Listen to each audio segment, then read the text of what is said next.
येवला तालुक्यातल्या एरणगाव येथे अनेक दिवसांपासून राजरोसपणे अवैध दारू विक्री आणि अवैध धंदे सुरू असून ते त्वरित बंद करण्यासाठी एरणगाव येथील भास्कर काळे आणि ग्रामस्थांनी ग्रामपंचायत कार्यालयासमोर बेमुदत उपोषण सुरू केलं असून त्वरित गावातील अवैध दारूधंदा बंद करावा अशी मागणी करण्यासाठी ग्रामस्थांनी उपोषण सुरू केलं असून जोपर्यंत हे अवैध धंदे बंद होत नाही तोपर्यंत उपोषण सुरू ठेवू असा निर्धार ग्रामस्थांनी केलाय।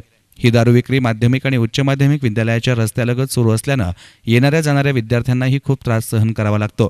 यामुळे दारू विक्रीच्या कायमस्वरूपी बिमोडासाठी सर्व समाजातील आणि सर्व वयोगटातील समाज बांधव एकत्र आले असून या समाज बांधवांनी या उपोषणात जाहीर पाठिंबा दर्शवलाय। तसेच त्यांनी निवेदनही दिलं असून अवैध धंदा बंद होत नाही तोपर्यंत उपोषण सुरूच राहील असा इशारा ग्रामस्थांनी दिला। ग्रामस्थ एरणगाव बुद्रुक आणि खुर्द या ठिकाणी आजपासून मरण उपोषणासाठी बसलेलो आहोत।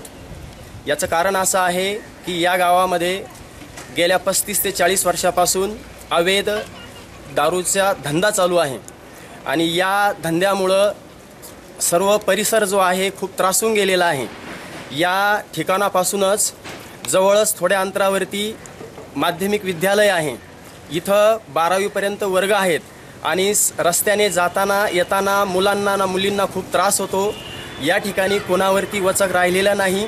तरुण पिढी आहे ही खूप एका वेगळ्या मार्गाला गेलेली आहे आणि या अवैध धंद्यामुळं आमच्या गावातील जवळजवळ 10 ते 15 कुटुंब तरुण मुलं जी आहे तर ते या जगातून निघून गेलेले आहे।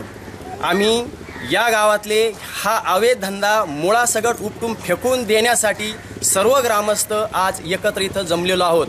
जोपर्यंत डिपार्टमेंटकडून आम्हाला फुल लेखी आम्हाला मिळत नाही, जोपर्यंत हा विषय या गावातून पूर्णपणे हद्दपार होत नाही, याचा आम्हाला लेखी आश्वासन मिळत नाही, तोपर्यंत आम्ही आमचं हे आमरण उपोषण आहे ते सोडणार नाही।